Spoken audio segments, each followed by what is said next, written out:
toku tūmanako mō tēnei te reanga a mātou kia whakaputaina tā mātou karere ki te ao tō mātou karere ka kawea ki te papa tūwawe anō hoki.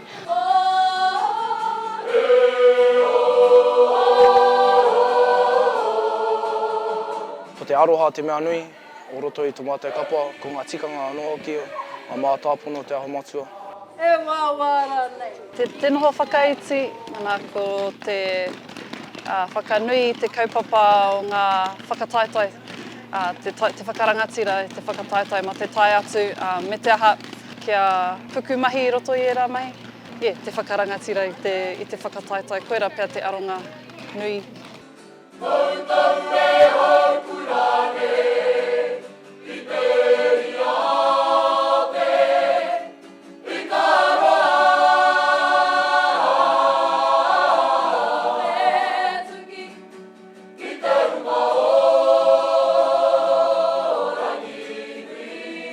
He nui te whakawhanaungatanga o roto, I roto I tō mātou kapa, Ngā Kura Kaupapa Māori o Te Puku. He nui te kite ana, nui tia te tuakana me te teina o roto, no reira he tūmomo hononga ki te ngākau me ki.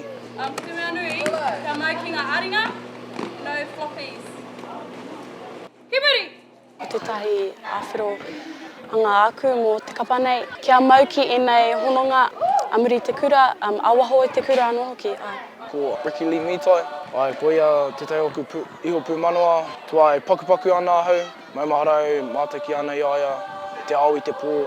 Ko kapongia hau ētahi o ona nekehanga, ētahi o ona mahi arahi I tōna kapa, engari taumatarere ki ia. Kia nei ko te tūhonohono ia kura, ia tamaiti anō hoki, ka karanga mai I era uri o roto o te arawa, ka hoki mai ki te kāinga anō hoki.